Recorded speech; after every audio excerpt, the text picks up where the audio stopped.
Bonjour et bienvenue à Chablis, on se retrouve cette semaine pour un nouveau question-réponse. Et cette semaine, je vais prendre, je dois vous avouer, une question qui m'a été posée la semaine dernière et j'ai hésité entre deux, j'en ai pris une, je vais répondre à la deuxième cette semaine.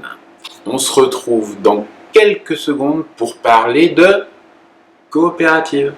A tout de suite!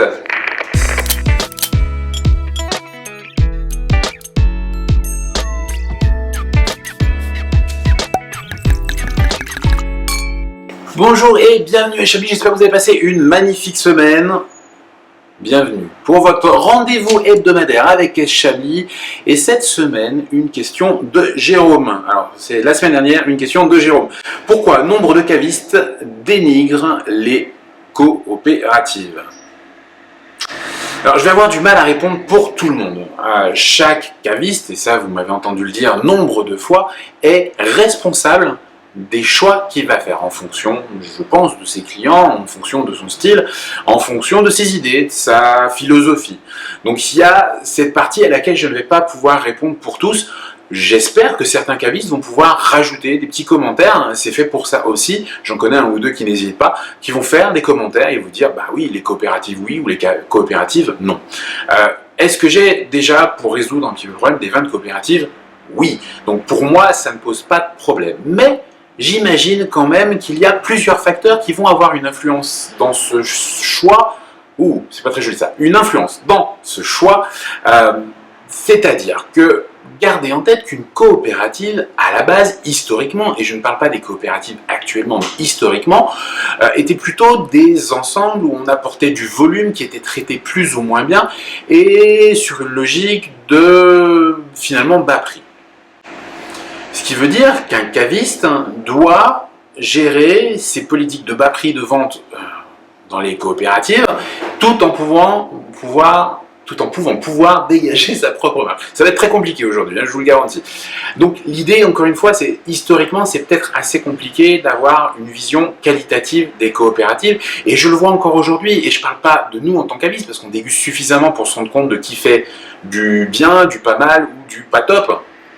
Je parle surtout au niveau des clients qui n'ont pas forcément cette habitude-là, et ces simples, entre guillemets, consommateurs vont peut-être avoir cette image terne de beaucoup de coopératives, même si, encore une fois, il y en a de magnifiques en France, et on est plutôt bien équipé ici à Chablis avec la Chablisienne. Donc voilà, n'oubliez pas la partie historique, et encore une fois, cette partie historique qui a un impact sur les clients. Donc mettez-vous à la place d'un caviste, pourquoi choisirait-il des vins qu'il va potentiellement moins bien vendre? Même si je suis d'accord avec vous, je vous entends parler, vous êtes en train de dire oui, mais les cavistes doivent faire leur métier. Et on le fait. Et on éduque quelque part, on fait beaucoup de pédagogie sur oui, alors attention, c'est pas parce que c'est une coopérative que c'est forcément mauvais. Au contraire, maintenant il y a des moyens dans les coopératives qui fait qu'on arrive à avoir des vins qui sont au minimum bons, ce qui est déjà plutôt pas mal. La deuxième raison, Jérôme, c'est sans doute lié au circuit de distribution.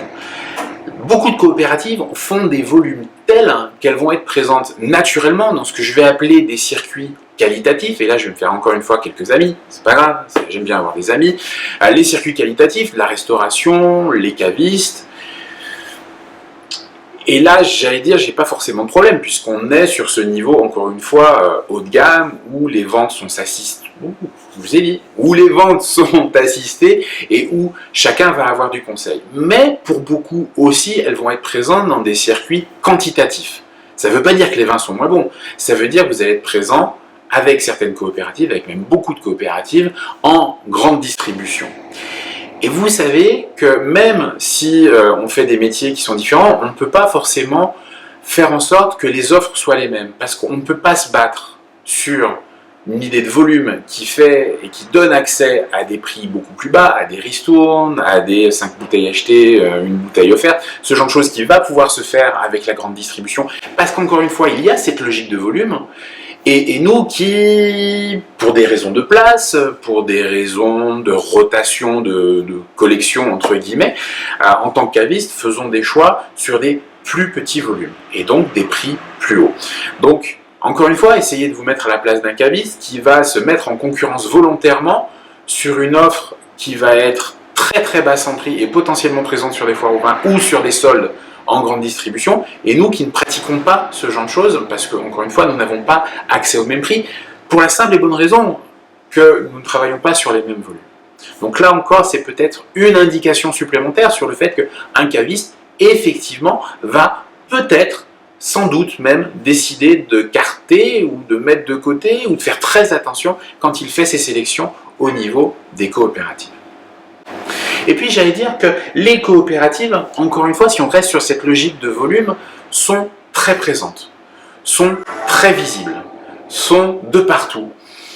Et là, je rentre encore une fois dans cette idée de la sélection des cavistes. Pour moi, ce qui est important, c'est d'arriver à dénicher des vins qu'il ne serait, on va dire qu'il serait plus difficile à trouver pour des clients, pour des consommateurs.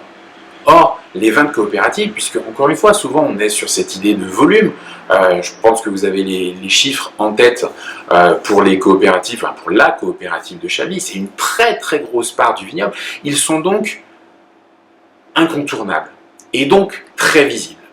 Quelle est à ce moment-là la plus-value d'un caviste à vous dire j'ai trouvé cette petite perle?